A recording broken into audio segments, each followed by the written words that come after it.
जय हिंद। आप सभी का एक बार फिर स्वागत है आपके अपने YouTube चैनल सैनिक समाचार में। नमस्कार साथियों, सभी पेंशनर्स को हर महीने की 25 से लेकर 28 तारीख तक अपनी पेंशन का बैंक अकाउंट में क्रेडिट होने का बेसब्री से इंतजार रहता है। और स्पर्श पेंशन सिस्टम के आने से पहले सभी पेंशनर्स की पेंशन हर महीने की 28 तारीख तक क्रेडिट हो जाती थी, लेकिन स्पर्श के आने के बाद कई पेंशनर्स की पेंशन क्रेडिट नहीं होती है और ये अक्टूबर 2021 से लेकर हर महीने ऐसा चला आ रहा है। आज मैं आपको इस वीडियो में इसका कारण बताऊंगा कि इसके पीछे क्या कारण है कि पेंशन कुछ एक पूर्व सैनिकों की क्रेडिट नहीं हो पाती है। और इसी प्रकार इस महीने भी कुछ एक पेंशनर है जिनकी पेंशन अभी तक क्रेडिट नहीं हुई है। तो साथियों, सबसे पहली बात तो यह है कि इस पर से पेंशन हर महीने की लास्ट तारीख को, यानी जनवरी है तो 31 को, फरवरी को है तो 28 या 29 को, मार्च को 31 को, हर महीने की लास्ट डेट को ही क्रेडिट की जाती है। जो बैंक में पेंशन आती थी वो हर महीना खत्म होने से 4 से 5 दिन पहले बैंक द्वारा क्रेडिट की जाती थी। इसलिए जिसका इस पर में माइग्रेशन हो चुका है उनकी पेंशन मंथ के लास्ट डे को क्रेडिट होगी।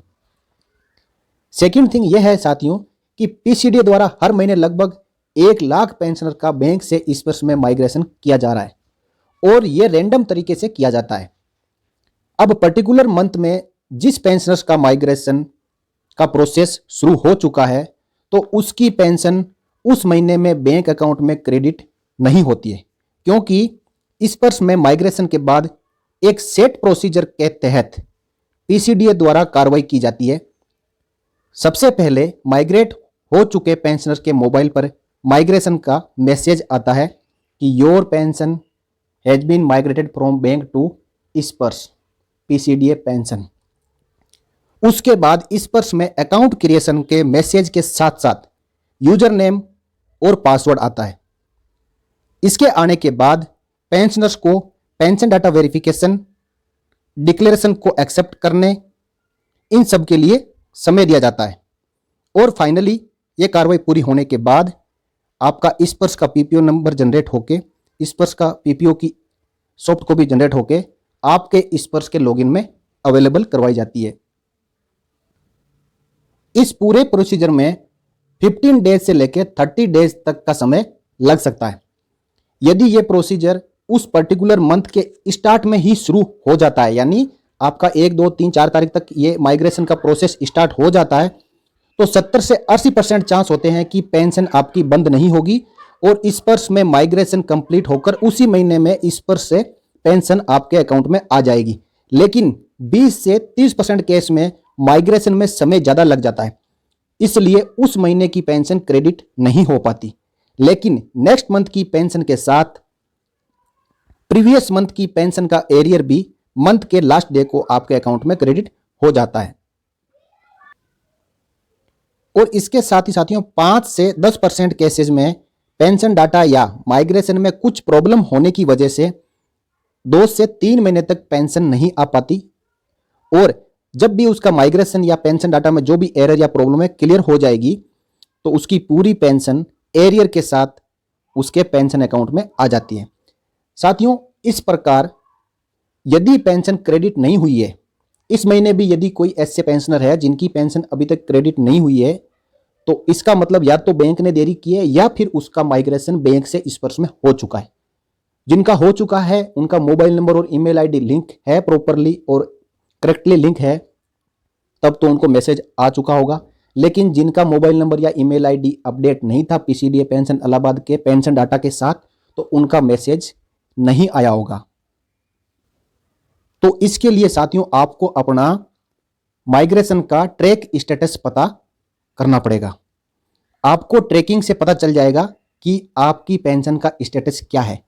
यदि वहां पे नो रिकॉर्ड लिखा हुआ आएगा तो आपकी पेंशन बैंक ही क्रेडिट करेगा इस महीने, अदरवाइज वहां पे आपको स्पर्श का पीपीओ नंबर दिखाई देगा, तो इसका मतलब आपकी पेंशन इस महीने आ भी सकती है और नहीं भी आ सकती है। 50-50% चांस है। इस महीने नहीं आएगी तो इस महीने की पेंशन को मिला के अगले महीने की लास्ट तारीख को दोनों महीने की पेंशन आपके खाते में क्रेडिट कर दी जाएगी। साथियों, यहाँ पे मैं एक बात आपको क्लियर कर देना चाहता हूँ कि माइग्रेशन का प्रोसेस इनिशियल से लेके एंड तक आपको 5 या 6 स्टेप से होके गुजरना पड़ता है। आपको यदि कहीं पे भी दिक्कत आती है तो आप इस चैनल पे विजिट कर सकते हैं। यहाँ पे आपको हर प्रकार का वीडियो मिलेगा और एक लाइव डेमो के साथ में मिलेगा। आप उस वीडियो को देख के आपका चाहे पेंशन डाटा वेरिफिकेशन है, या आपकी कोई इनकरेक्ट डिटेल को अपडेट करना है, या आपका कोई आधार, मोबाइल, ईमेल आईडी चेंज करने का प्रोसेस है, या किसी भी तरीके का माइग्रेशन का स्टेटस चेक करने के वीडियोज भी अवेलेबल है। माइग्रेशन स्टेटस चेक करने के 7 या 8 अलग अलग तरीके हैं, इनसे आप चेक कर सकते हैं। यदि आपका पीसीडीएस से यूजर नेम और पासवर्ड आया था, मोबाइल से डिलीट हो गया, तो आपको क्या करना है, पासवर्ड रिकवर कैसे करना है। तो साथियों, हर प्रकार का, यहाँ तो मैंने आपको 4 या 5 एग्जाम्पल दिए हैं, लेकिन इस पर में जितने भी प्रकार की आ रही समस्याओं के वीडियोज इस चैनल के ऊपर अवेलेबल है। आप एक बार विजिट जरूर करें और देखें कि क्या आपको कोई वीडियो सूटेबल लगता है। उस वीडियो को देखें और जिस प्रकार को आपकी जानकारी की जरूरत है इस चैनल से आप प्राप्त कर सकते हैं। इसके अलावा इस पर में migration, PDV, user name, password invalid या non receipt of user name and password, अन्य किसी भी प्रकार की जानकारी की आवश्यकता है या कोई क्यूरी है तो आप इस चैनल के कमेंट सेक्शन में कमेंट करें। आपको उसी वीडियोज का लिंक यहां से प्रोवाइड कर दिया जाएगा ताकि आप उसको देख के आप अपनी समस्या का निवारण कर सके। साथियों, परेशान होने की जरूरत नहीं है। सैनिक समाचार चैनल हमेशा आपके साथ में बना हुआ अभी तक है और आगे भी बना रहेगा। आपको किसी भी प्रकार की कोई क्यूरी हो तो आप कमेंट जरूर करें, आपको 100% उसका जवाब दिया जाएगा और जवाब सॉल्यूशन होने लायक दिया जाएगा। आपको गुमराह नहीं किया जाएगा। साथियों, इसके साथ ही आप अपना कीमती सुझाव इस वीडियो के कमेंट सेक्शन में दें। आपका बहुत बहुत धन्यवाद। सैनिक समाचार चैनल के साथ बने रहने के लिए आपका धन्यवाद। कृपया वीडियो को लाइक व शेयर जरूर करें तथा चैनल पर पहली बार विजिट कर रहे हैं तो चैनल को सब्सक्राइब करके बेल आइकन प्रेस कर लें। इस वीडियो में इतना ही। अगले वीडियो में फिर चर्चा करेंगे एक नई जानकारी के साथ। तब तक के लिए जय हिंद, जय भारत, वंदे मातरम।